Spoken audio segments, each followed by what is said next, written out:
Okay, I'll swap this gem with that gem. Let's swap this one with this one. Ooh, look, a shiny. What is this game? It looks pretty fun. Well, let me tell you, I made this game, and I made it in only 3 days. So let me show you exactly how I did it.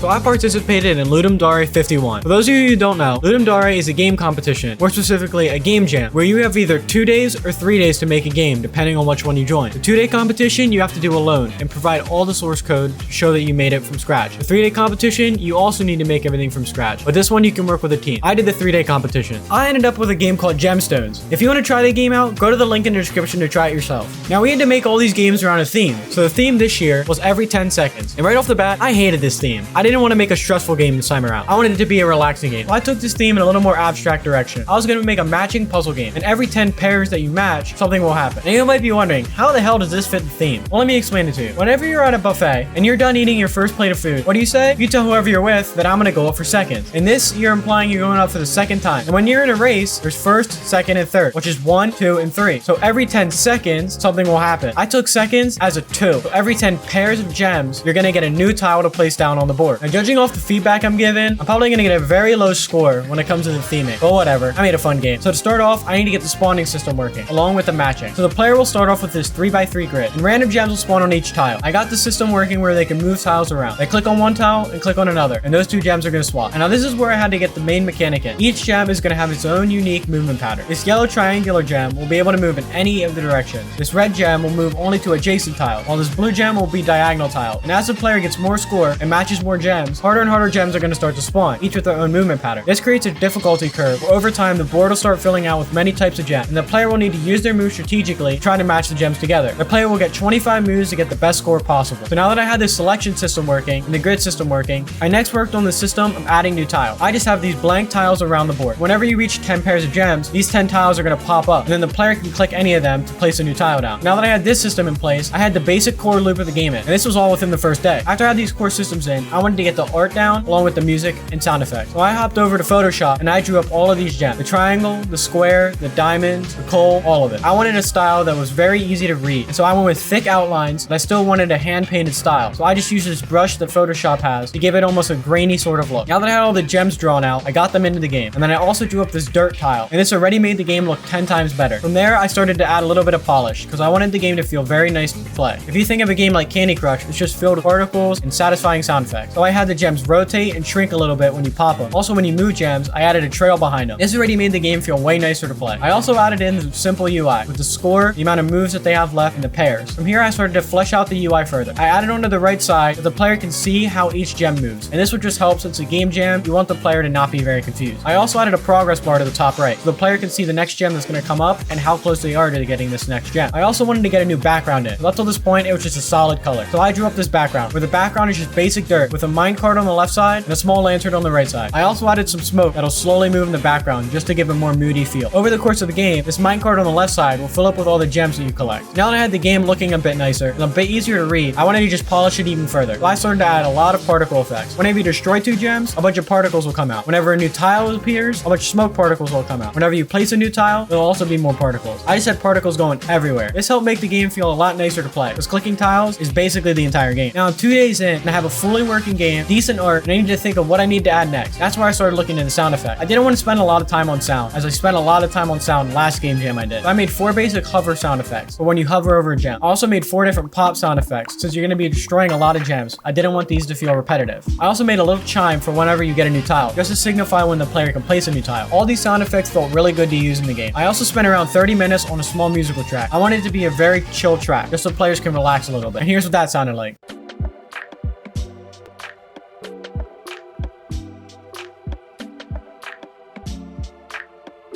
Now approaching the end of the second day, I already had a very polished game. Since this is my favorite game that I made during a game jam, I actually plan on releasing it on Steam. My current plan is to put it up in the state it is now, and then update it a little bit over time. I have plans on adding 2 more modes, achievements, and a few things to unlock with progression. But past this, I still want the wizard game to be the main game that I work on, so I don't want to spend too much time on this one. I'm working on getting a page up on Steam, so you guys are able to wishlist it. So if you want to be notified of that, be sure to subscribe or join my Discord. Speaking of Discord, you made it this far in the video, so you're probably enjoying it at least a little bit. If you want a new place to hang out or just to talk to me, be sure to join it. I made this Discord with a friend of mine who's a streamer over on Twitch, and we both just like to hang out and talk to people there. And so if you're interested, go to the link in the description to join. Now let's get back to the video. This is where I was starting to add more mechanics in. The first mechanic I added was that shiny gems could appear. These gems would just be double points when destroyed. It would give the player another incentive to work towards a certain gem. To signify that it was a shiny, I just upped the gem's brightness, and I also made it shake a little bit more. This would just draw a little more attention to the shiny, just so the player knows it's there. On top of this, I added another mechanic in the combo system. The player could go on a streak of popping a bunch of gems, and they'll start gaining a combo multiplier.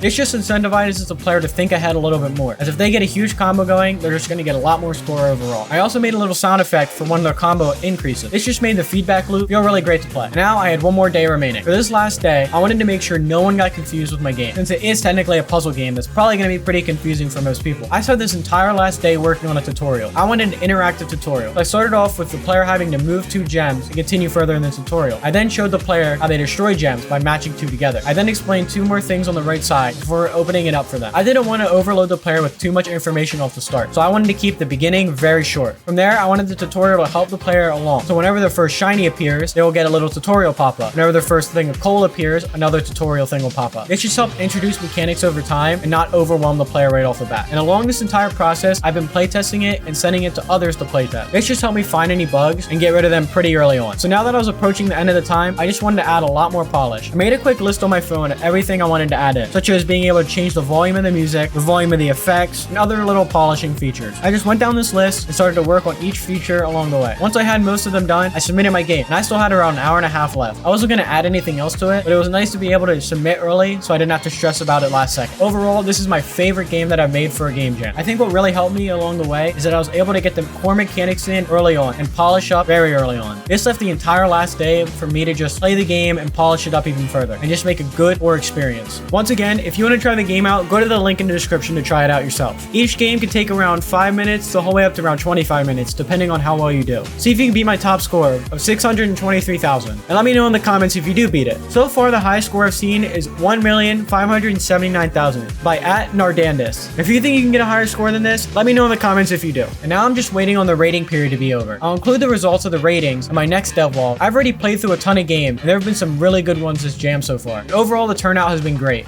People seem to really enjoy my game overall, and so I'm curious how my game's gonna rate. So be sure to subscribe and put on notifications to be notified when that happens. And that's all for now. So if you enjoyed the video, be sure to like it. Thanks, and see ya.